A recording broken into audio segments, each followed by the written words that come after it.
Good afternoon and welcome to United TV. My name is Kemal Erkan. Today is January 24th, 2025. We have different topics again for this week. We are going to have some recap of what happened in the last couple of weeks. And then we have a guest speaker with us. Katie Haan is going to join me, and we are going to discuss the insurance processing issues in the state of Delaware. And I think it can be even broader than just Delaware, because we do have clients in 28 different states. But mainly we are going to actually give examples from the state of Delaware. So Katie is going to join me. She's in our studio with me. Katie, how are you doing? Hi, Kemal. I'm good. How are you? Good. So you have done this a couple times with us, and we are happy to see you again. Thanks. Happy to be here. Now we want to kind of actually address some of the issues with the insurance processing that we have. Like, we are an RCM, revenue cycle management company, aka medical billing. This is one of our core responsibilities, as well as we provide PM, practice management, and EMR services. We are a clinically integrated. We are a clinically integrated office organization with accountable care. So, but yet we still have the issues on the fee-for-service side and getting the claims paid. Providing services for multiple specialties, this becomes a huge problem. And one of our associate directors at United Medical, I think your input and your examples are going to be important for people to understand. Now, one actually issue that I want to kind of put out there, one reminder that I want people to kind of remember: insurance, when we say insurance, the healthcare processing in terms of the claims, these are not necessarily insured by the insurance companies. So insurance companies, 70 to 80% of the time, the range of 70 to 80%, they are processing employers' claims. These are self-funded programs. I believe this is important because there are a lot of discussions that we have since last month, and it's still happening this month as well. And there is this misunderstanding or misperception of the insurance. So just keep in mind that 3 out of 4 insurances are processing the claims on behalf of the employers. So they're not responsible financially. This is more like I call them like a reverse billing company in a way. So this is why this is important, is because if you're questioning your coverage, like we are going to have the Bariatric Friday today at 3 p.m. And just this morning, there are a couple patients who didn't have bariatric coverage. And immediately, some of our people in the case conference, they thought it was an insurance issue. And I'm like, no, it's like the employer. Let's look at who the employer is. And it's going to the employer. Now, not every employer is self-funded, like United Medical is not. But the bigger, much bigger organizations, such as State of Delaware, such as Christiana Hospital, Bank of America, these are self-funded employers. So I want to make sure that every time we are going through these issues, I want you to keep that in mind, so that it will help our discussion. And I'm going to have Katie to explain what issues they're going through. Yeah, thanks. The fact that a lot of these plans are actually self-funded is really significant to everything that we're talking about. Some of the laws that have actually been created to maybe mitigate some of these issues don't apply to self-funded plans. So, for example, there was a House bill that came out in 2017, 2018, and for insurance takebacks, they tried to restrict it to be 2 years.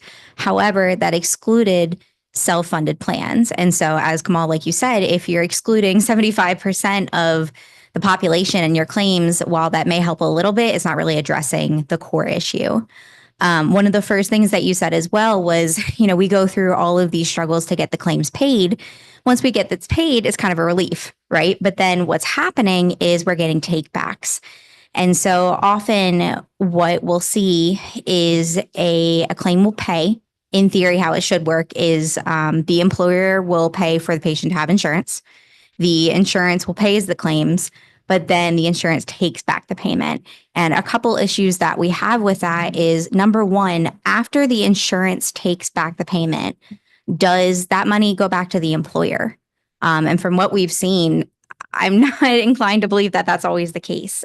You mentioned the state of Delaware. It's really honestly an efficient way for the insurances to make some money. But just to go back a little bit, here in the state of Delaware, we have 3 main managed Medicaids. So we have Highmark Health Options, AmeriHealth Caritas, and Delaware First Health. And then the main commercial carriers are Blue Cross, Aetna, Cigna, and United Healthcare. That's just to give you an idea of the ones that are in the state And themselves. we see this problem with across the board. Yeah, of course. It's not limited to any specific insurance or anything like that. But just per the population of Delaware, those are the main ones that we are looking at. So just a couple terms for those who may not be as familiar with the billing. So we have a term take back. So I just mentioned that when an insurance pays, that's great, but they can take back their funds. Sometimes they'll send us a letter telling us why, but in other cases, they're just going to take back their money. So what they do is they actually offset it of a future claim. So that's another issue as well. Not only do we not have prior notice that, hey, there's an issue, we're trying to rectify this, the money just disappears and we don't get payment for future claims. So it really does get a little dicey in there. Another term that I might throw around is authorization. So authorization is generally an agreement between the insurance and the office to say, hey, I'm approving this specific procedure or service as it is to pay. So one thing that we do see, and hopefully you guys can follow me here, but when an insurance will pay, it will get taken back and they'll say that another insurance is primary. So we have to go and we have to do research. We have to find that other carrier. Once we find that other carrier, when we submit it, then we run into a bunch of issues there. So after we submit the claim, we could get denial for timely filing. We could get denied for authorization. We could get denied for duplicate. We could get denied for XYZ. It creates this whole litany of issues where when we originally verified the eligibility with the primary insurance, they said that they were primary. They took responsibility for that claim. So they're kind of reneging on that, and it just really causes a lot of issues. So just so that for people to kind of able to follow this, so we have a patient who's seen in one of our offices. Let's make this an example for well, it's okay for primary care. So then primary care checks the insurance eligibility. And then we see the patient, we get paid. And 2 years from the time of the service and payment, this insurance who made the payment comes back and then says, hey, well, so they can do it in 2 different ways. One is, hey, we kind of paid you, but there was another insurance we just discovered. Or they don't even say anything and just offset. Right. So the second part is very problematic because many of the medical offices may not even know that this may be happening. But from our point, because of our United Medical processing, claims is extremely efficient, and we kind of check our days in AR and account receivable very closely. So if any take back happens, we know that our old AR is going to increase. Therefore, we are able to flag these right away. Now, if there's this other insurance, so once they take the money back, 2 years now we are going back to the new insurance who didn't know that this service was provided. And then we first get a denial because it's untimely. Right.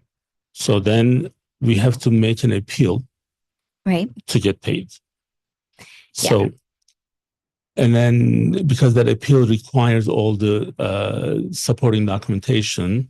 Now, if the medical office did not have a screenshot of the eligibility, like there are a lot of places, it's just an auto process. So you don't necessarily get manual screenshots. You just get the confirmation of eligibility, which may not be available to the billing service that time. So if we don't have any of those, we may not get paid for that service. Right. So the money is taken back, service is provided, and then it's over. Right. So when Going back to the first step, when the money is taken back, what you were saying is related to my opening sentence about like the third-party administration, which is the self-funded plan processing. So that money, we don't know if this money goes back to those employers, and because 2 years later, and then that employer may not even be with this insurance company anymore, right? So that's kind of like for people to put it in perspective that we, you buy something 2 years later, you are able to return, take the money back, but not the service. Right. So then you are trying to see who else can pay you. It's just like it's one of a kind. Like there's no other industry who's designed in this way. Yeah. So definitely correct. One other thing, as you were discussing, like timely filing, is it's so interesting that the insurances are almost held to a different standard than the providers. Right. So they can go back these 2 years unless there's fraud, waste, or abuse, which is completely open to interpretation, unless it's self-funded. Meanwhile, the providers only have a limited time to submit their claims. So that timely filing standard isn't really a fair standard at all. So, yep. Yeah. Actually, one other note. So I was working on one today as well. The date of service was from May of 2023. Take back just occurred last month. When I went to research it, I couldn't even verify the eligibility for the new insurance because the insurance system won't let me go back that far. Right. So it's crazy that they can take it back, but then I can't even confirm the primary insurance. So it's definitely not a job for the faint of heart, but thanks for talking about it. Absolutely. Now, we are taking a different kind of step to or plan of action to correct these problems for the last couple of years. If we can discuss the insurance commissioner's role in what we are trying to do to kind of fix these problems. And also I will talk about a little bit on the primary care bill, primary care reform, and prior authorization reform so that we can actually tell our audience what we are doing to fix some of these issues. Yeah. So utilizing the insurance commissioner has been really just a great advantage for our office. Through the state of Delaware, you can file a complaint, or actually any state, but specifically we're talking about Delaware right now. You can file a complaint if the insurance is not processing correctly. So for example, if they're not processing in their allotted time frame of 30 days, we can file a complaint. Often what we see is after we file those appeals, after the timely filing denial, we'll get another denial. We'll have to appeal again, or the insurance will lose the appeal. So filing insurance commissioner complaints is just it's a great process to hold that insurance accountable. And those insurances do get notified. They could potentially get penalized as well. But even if they're not directly under the commissioner's jurisdiction, they do get notified. So it's really been a great workflow for our team to identify ways that the insurances aren't following the orders that they're supposed to be following. Right. So we are also working with our state officials, the Senate and the House level, and the Insurance Commissioner's Office to see if we can give several examples of the same issue.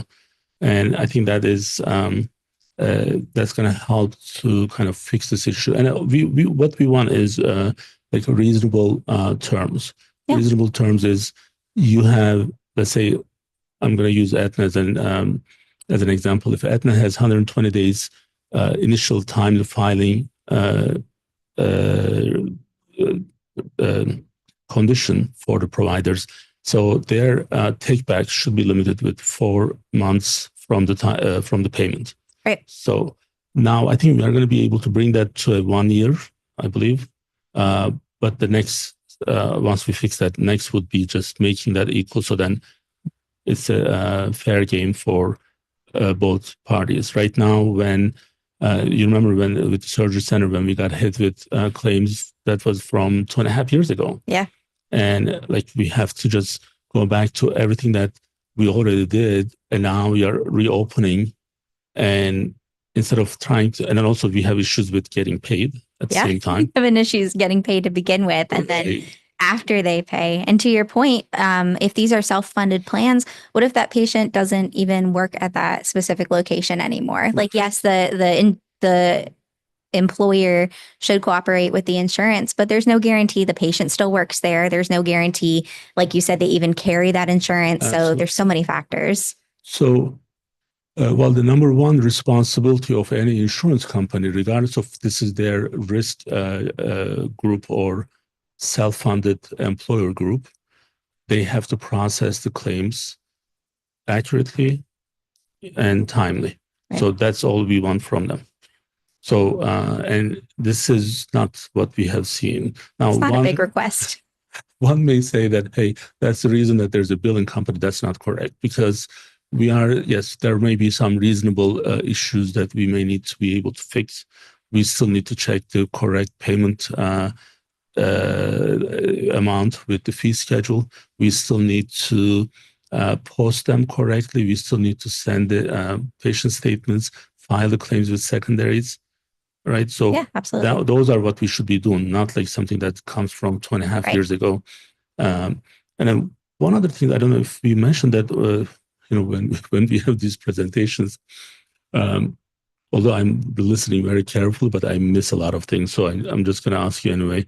So these audits that they have, so asking medical records, things that's provided. Yeah. This time they are still the covered party, but then they're saying that, we are going to do an audit, but it's from 2 years ago. Now pull all these records. So we give them access. They're like, no, you need to limit this access to only for this group of people. Well, technically that's not possible. So that you guys, your team spend a lot of time. Can we kind of elaborate that a little bit? Yeah. So, I mean, it kind of goes back to that point of once you get paid, in theory, it's a sigh of relief, right? You're like, yay, we did it. We got paid. But then there's all these things coming afterwards. So there are retrospective reviews where they're asking for all of these records that you have to compile from different systems, from different hospitals. Not every hospital system is on the same network. So you have to coordinate with all of these different systems, pull all of these records, and then you have to send them. But how do you send them? Do you send them specifically to the insurance? Do you use their approved processor? Do you send XYZ? So even with that, there's so many different steps where this can fall apart. It's really not an efficient system, honestly. And like you said, a retrospective review, they're just looking back and saying, hey, okay, we already paid this. What can we do about it? Right. So there's a lot of issues that we have that needs to be fixed. It's not only becoming more expensive, but it's also like time consuming with all these. And there are times where we feel so inefficient. Yesterday, we had a meeting with one of the value-based contracts where there was an issue of alignment of the patients. And we've been talking about these issues every month, right? So, hey, this patient is assigned to us, but someone else is seeing the patient, you have a claim for this. And then why are you still keeping this patient on my roster? Well, why that's important for us is because we are responsible for the quality metrics.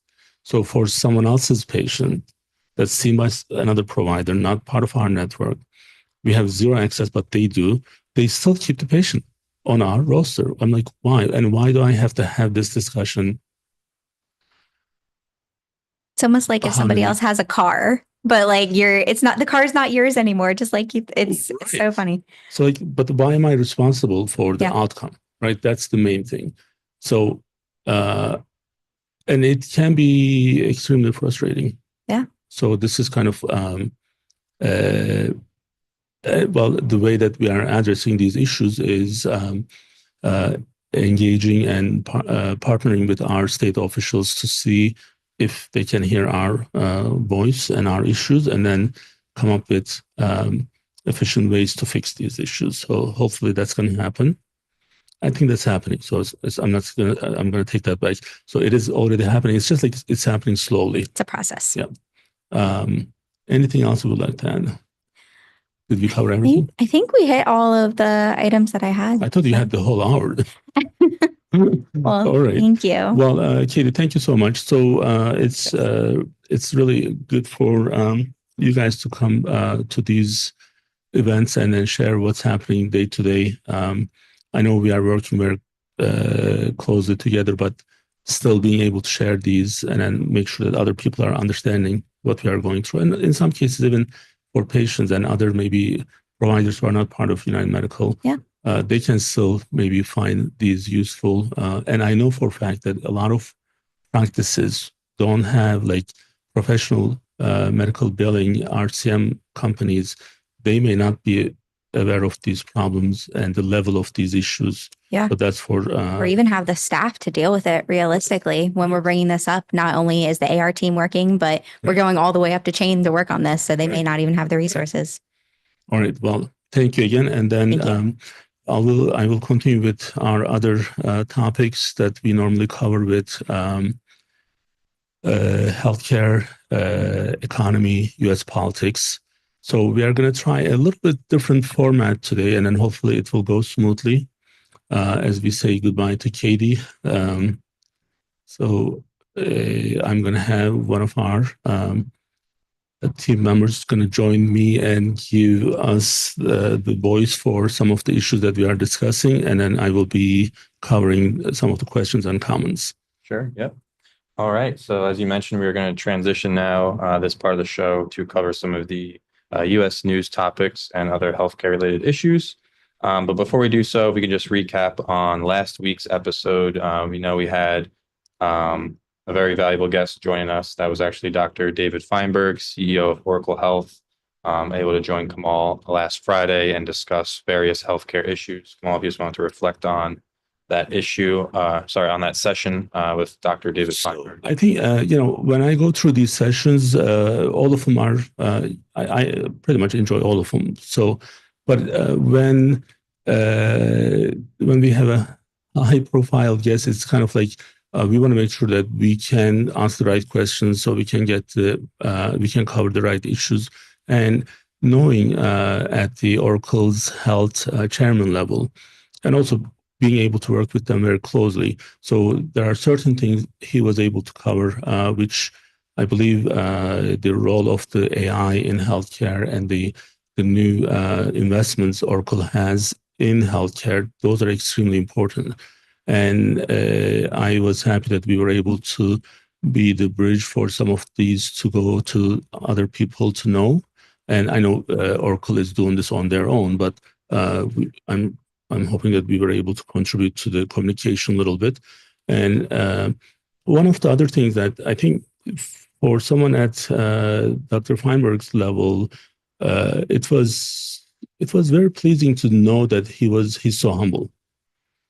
I mean, I'm not going to mention any numbers, but he's one of the most successful CEOs in the United States. Probably he's in the top 50. And that's not an easy spot. So like, I'm not in the top 50 yet. So maybe in Delaware, but not in US. So, and for him to kind of know exactly what Oracle is doing day-to-day operations, and also from the big picture standpoint, where Oracle is going. So he's all over the place in a very efficient way. And that was important, and I'm hoping, I know we got a lot of good feedback from a lot of people, but I'm hoping that we can reach out to more people with that session. Most definitely. And speaking of having guests on our show here, as well as other experts in their respective fields, we do want to mention the fact that you were actually a featured guest earlier in the week on a Turkish television program. So I was back on Monday, the 20th. So if you want to touch on your involvement there, again, we talk about the accessibility, like we just mentioned with David Feinberg being able to join us, your availability and willingness to join another show that's asking for your, views and opinions on different topics. I just want to touch on, again, your participation there on Monday. So this was the TV channel was EKOLTV. It's one of the new channels, but it's growing very fast. They have a lot of, they transfer a lot of important people to their team. So it was really important for me to be part of their show. So they were covering the Trump's inauguration. And for someone who's involved in politics, myself in the United States, as you guys know, I have, I know one of the journalists who works in DC, and he was actually part of the program, Arnold Strahl. So they asked me through him to see if I can actually be participating in their program. So then that's what I did. It was interesting.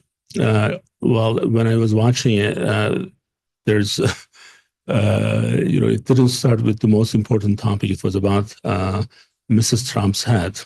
But then we were able to cover all the important points and what Trump's second term is going to be for United States and for the world. And also from that program, we got a lot of good feedback and some constructive criticism as well, because it's important that we are able to improve from where we are.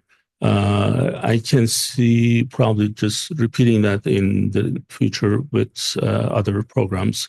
There are a couple of people already reach out, so we'll see. I enjoy doing it. So it's just like the time, like it's, here daytime, there it was 10 p.m. So I had to reschedule some of the stuff, but I don't think I can do it every week, but once a month is doable. Sure. And then also just following up on that related to some Turkish news, as we know, they were able to cover the inauguration here in the U.S. and some of the breaking news happening in the U.S. was being covered in Turkey. But then going on the flip side, we know that not always all the news, I should say, maybe from Turkey wasn't necessarily make it to the U.S. So I know that there was a rather large fire that happened recently in Turkey that was breaking news for the country right there, but maybe media outlets here in the U.S. obviously wouldn't cover that. So just give you a little bit of opportunity here to shed some light on that. So this was a really sad event. What happened there is it's a huge tragedy. So it's unbelievable. So this is one of the best ski resorts in Turkey.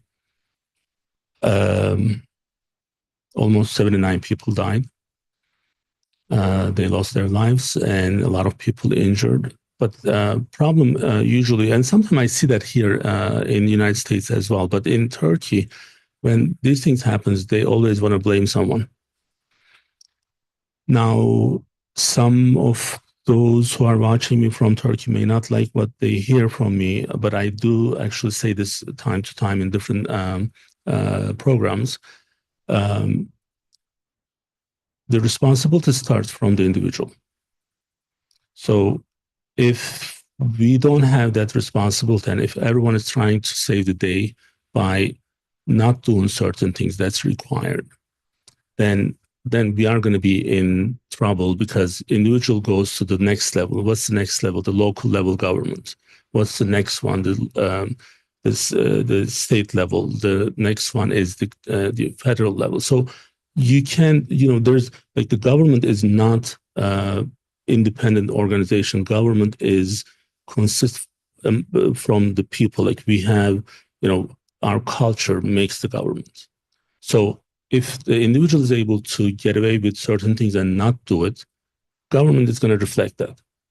So I'm going to give you one example, and hopefully Donnelly won't be upset with me, but over here in our office, there's a left turn where it's one way, but you know how we can turn on the right when it's on the red light, we can turn, that's legal to turn right, but it's not legal to turn left.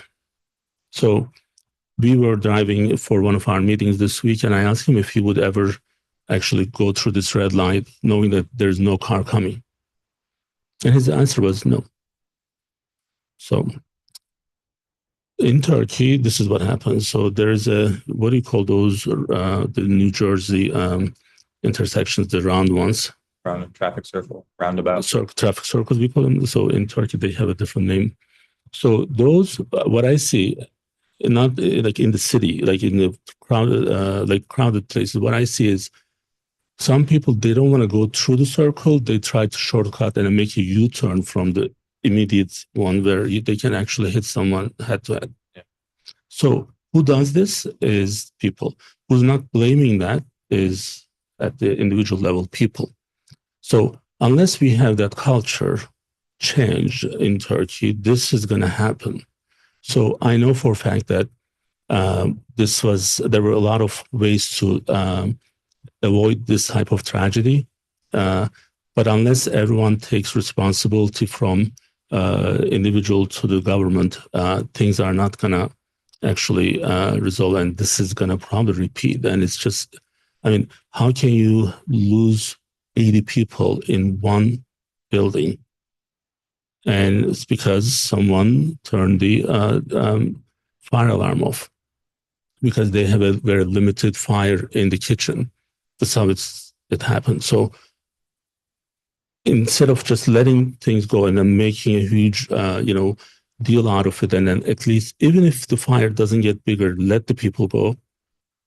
No, they're like, now everyone is talking about this huge problem, and there's a problem. And I'm hoping that we learn from these mistakes, but mistakes that we learn shouldn't be this harsh and sad. It's unfortunate. Most definitely, like you said, definitely a learning opportunity there, kind of change that behavior. And then also we'd be remiss if we didn't mention the fires also happening in California, mainly LA. In LA. Yeah. Right. So that's, we also see a lot of problems in that fire as well. So especially access to water was one of the biggest problems. And when we were talking about it and see, actually we weren't able to cover that. I don't believe, because we had different agenda items and we should have, but the way that actually happened is not having quality people to respond to these, and not understanding what equality versus being equal opportunity versus being diverse to kind of, I'm going to be diverse, but I'm going to hire people who are not able to do this job at the same level as the other person.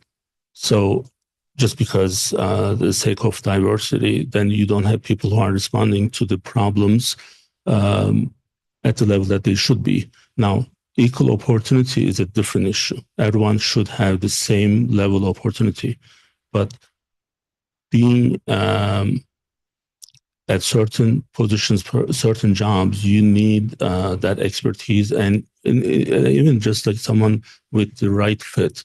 Like, okay, if you have a police officer whose BMI is 52, okay, and he's gonna go after someone, that's not gonna happen. So you need someone who's fit to do the job.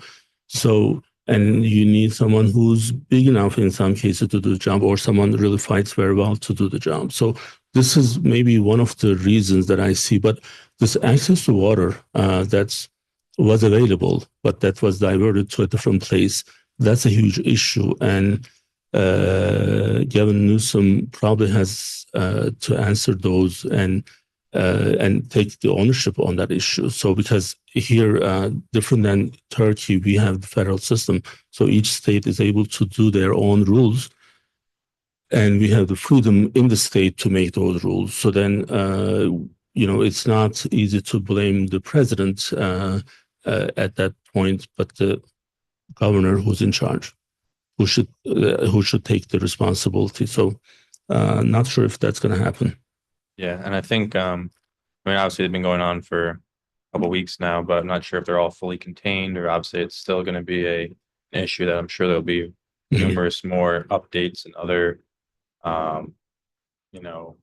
revelations coming from that on what went wrong, what could have been prevented. So I'm sure that'll come up again in the future at some point. And now just switching gears a little bit here, obviously, as we mentioned on Monday, you were participating on that Turkish television station to cover the inauguration. So President Trump being sworn in. We're going to shift a little bit here. We have some other questions that we'll get your perspective on. But just before we dive into those specific questions and other items, we just get your overall thoughts just on the inauguration itself. Well, not that specific day, but overall approach is important. So, this is the kind of like the honeymoon of the new administration. So everything is going to look so great for a couple of weeks, but then reality is going to hit. So we have covered this in the last several months. One of the things that I've been saying is that, hey, you really need to take some of the opportunities and then advance from where we are. So Trump right now, President Trump has a huge opportunity to learn from his first term. And then what has happened in the Biden's term, now what opportunities we have, instead of being populist for the group that's just supporting him, what's the right thing and reasonable thing for the country to do, not going with the emotions, but going with, again, I unlike many people, I believe that Trump is not, the term that I'm trying to, I'm blanking is, it will come to me, but he makes his decisions, he processes decisions, so he's not impulsive. So, okay, so he actually knows what he wants.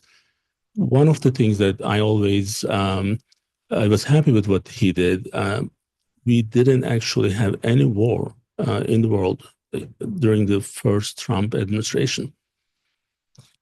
Now, this doesn't mean that we cannot be strong, but we were able to avoid so many. Now, as soon as he's coming in, I can see certain things that he's doing already, including what's happening in Israel and Gaza. And we can already see the impact of what he's doing. Now, knowing that there will be less conflict around the world is a good thing. The only thing that I'm concerned is, I don't know if we are going to be able to get Greenland. That's going to be a tough one, but should we get it, I would rather be in Greenland than being in Afghanistan. So I would rather have I would rather be in Greenland than participating in a war in Ukraine, because then you can actually say this is important because it's right here, but it's not. I'm not saying that I agree or disagree, but it would make more sense to do to have a better control in Greenland. The other thing is what Denmark has done in Greenland is also needs to be. There has to be a good PR, because what Denmark has done with the young people, young girls, and affecting the population of this little or big island, and without those people's consent, they were putting IUDs for the fertility, so that people wouldn't get pregnant. So, and then this was against those people's will. And now, if you look at the population of Greenland, it didn't grow. It's because it was interfered by the Denmark kingdom. So I don't know why Denmark is a kingdom. So it's such a little country anyway. But why would they be over Greenland when it's right here? So when they are not able to provide the security and safety, because if they did, then Russia and China wouldn't be there.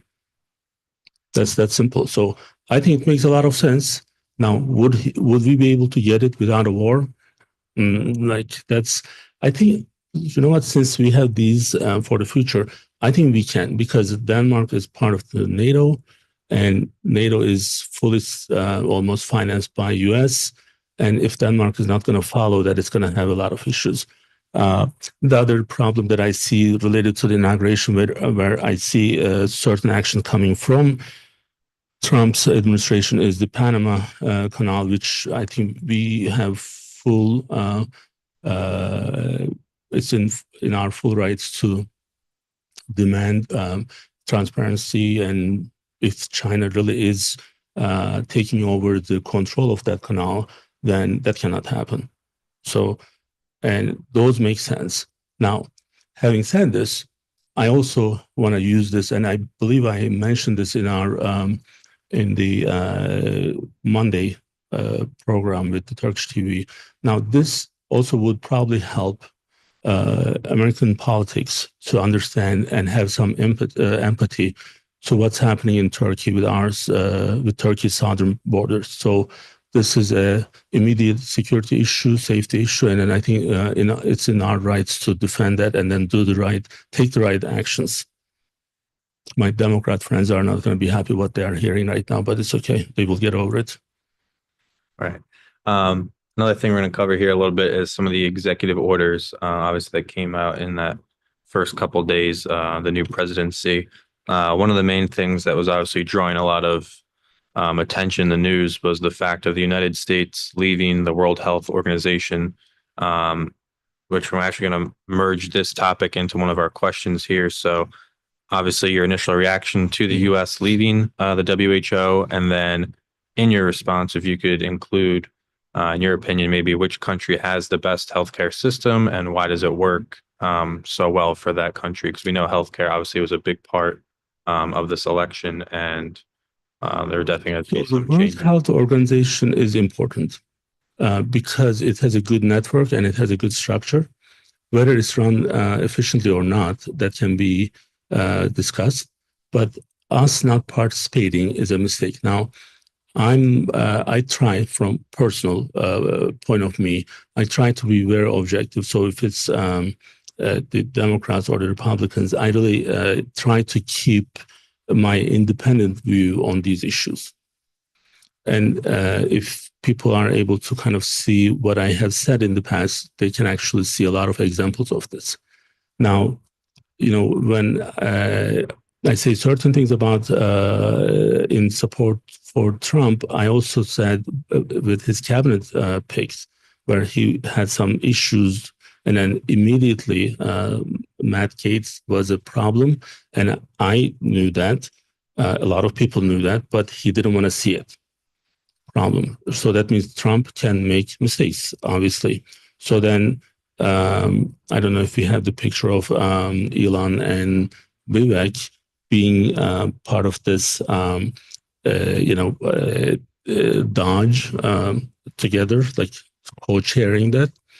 And I said, which I think one of the shorts that we have this week is posted, it won't work because two powerhouses trying to do this government position, they have zero experience, and yet they're both running. How? Who's in charge? So they're not going to actually, let one take over. So, for example, when I'm in the settings with Dr. Erkan, when it's a clinical setting, I know where to stop because we both have management responsibilities, but my responsibilities in the business and his responsibilities in the clinical.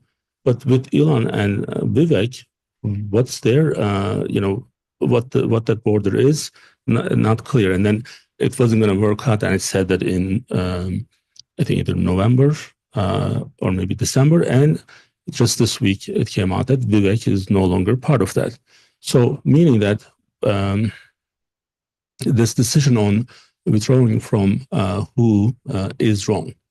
Because when we are in almost 78 different countries with military bases, not utilizing the World Health Organization is a huge problem.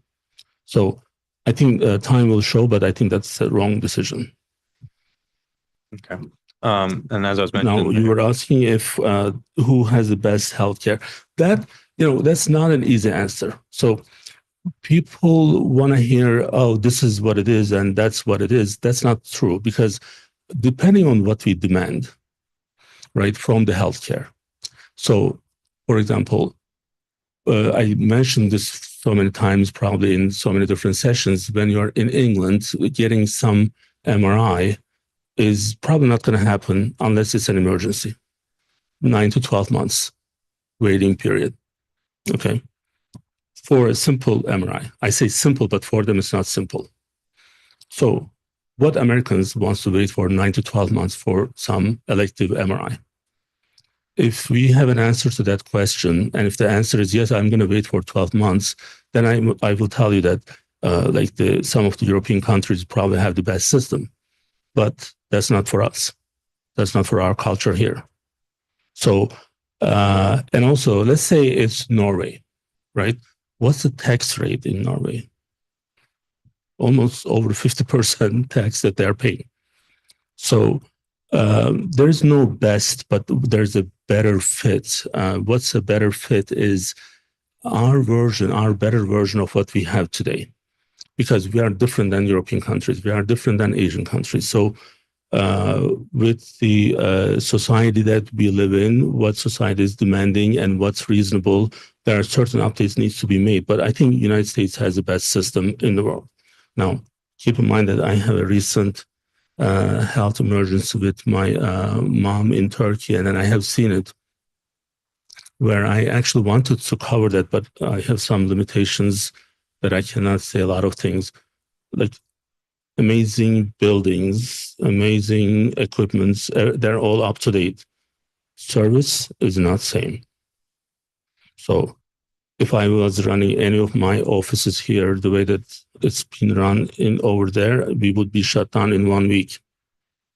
So can I say that that's the best? No, but is it accessible to a lot of people? Yes, but ours is also accessible to a lot of people. So I think the better version of what we have is what we need to work on. I think Trump may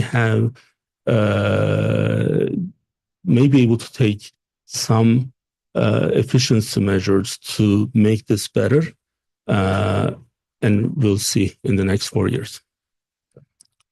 Following up on that, another healthcare related item we have here, which actually was probably discussed a little bit in that session with Dr. David Feinberg, but was the involvement of AI now in healthcare. So we know that's obviously a growing field, exponentially seeing growth, various companies trying to utilize AI to the best of their ability, but also at that same time doing so in the right approach. So where do you see that line being drawn for AI in its role to healthcare related? So AI is a tool. So I use this term in our Bariatric Friday events. Bariatric surgery is the most powerful tool for fighting morbid obesity, right? So this is important because how the tool needs to be used and where it needs to be used is important. So we don't say that bariatric surgery is the most efficient tool for anyone. It's only for morbid obesity. So now AI, as long as we have a well-defined scope of how it needs to be used in terms of getting diagnostics, getting the analysis, like for example, like ChatGPT, right? So like it's not the same anymore. I don't want to Google anything anymore because that's dumb, because there's ChatGPT, and I pay a little bit more for more access and better access, and I'm able to prep for this event today in let's say maybe 6-7 times faster than when I was doing this searches on Google. And then before Google with paper stuff, we were doing that in days. So AI is going to make us more efficient for sure, and it needs to be utilized in the data and diagnostic and those types of scope. When it comes to emotional empathy or the judgment, then that's where we draw the line. So it happens sometimes when I do certain things with ChatGPT, working on a project, and I see that I can tell that this is not written by me. It's because it's cookie cutter almost, like there's so you need to actually put personalized part of what you know. So you cannot use these tools unless you are really knowledgeable in the area. So because it can just tell you whatever it wants to tell you, but how you are going to run that also is important in healthcare. So unless it's utilized by the experts, so it's not going to be helpful. But I know it's going to take us to a different level. So and definitely needs to be used. So there's no doubt there. And then changing gears a little bit here, but still in relation to some of the new U.S. news, also on the global sense. I'm kind of going to blend the two items a little bit together here, but any updates or predictions you see related to BRICS? And then also, is cryptocurrency a serious alternative? Because we know that we saw that boom recently on some of the crypto markets. So any updates or thoughts there? So BRICS is happening, but now I think it's going to take a different turn with Trump's administration, because Trump's approach is a lot more aggressive, which personally, okay, so, like when I look at these things, I have to have this balance between, there's Turkey and then there's US. This is my home. US is right now for the last 26 years. So I look at it from the US standpoint. So when Biden administration didn't do anything for 4 years for BRICS, that was a huge mistake, because BRICS is gonna put us in a lot of trouble financially if it takes off. So not doing anything is not an option. Now, Trump is going to change that most likely, and then there will be some battles that we are going to see. So this battle is it's something that we prefer, rather than just being in a war with people or countries, but just have these types of battles. This means we have to be smart. We have to not use financial sanctions out of proportions. We have to have good partnerships with certain countries so we don't kind of isolate them. So these are all important. So BRICS is gonna probably momentum either with Trump's aggressive approach, maybe it's going to motivate them more, or it's going to probably slow them down. So we'll see. But I think crypto is so interesting. Many people already maybe know, but one thing is, crypto is an alternative to today's currency, right? Well, when we were covering the global currency with the dollar, then prior to that pound, there was the equivalent of every dollar, there was a gold actually in the bank, right? Actual gold. That changed after the Second World War. So now what you have, the money is this. So now here's the United Medical's money. So this is the currency that we have. This is dollar, this is Turkish lira, this is whatever you want to call it. This is how kind of it's like there's zero value in the paper money that we have today, and there's no control, there's no regulations, like, because there's no equivalent in some banks saying that, hey, I'm supporting this. So a lot of loans are being given without supporting the currency itself. Crypto is almost, I'm going to give you one kind of analogy. When we went from paper charts to the electronic charts for the patient, so that's almost what I see with crypto. So we are actually going from paper money to the electronic money, where regulation is better. So one maybe example of that, when you have a paper chart in the old days, you wouldn't know who was in your chart, who accessed your chart. With electronic, you know who access when, what time.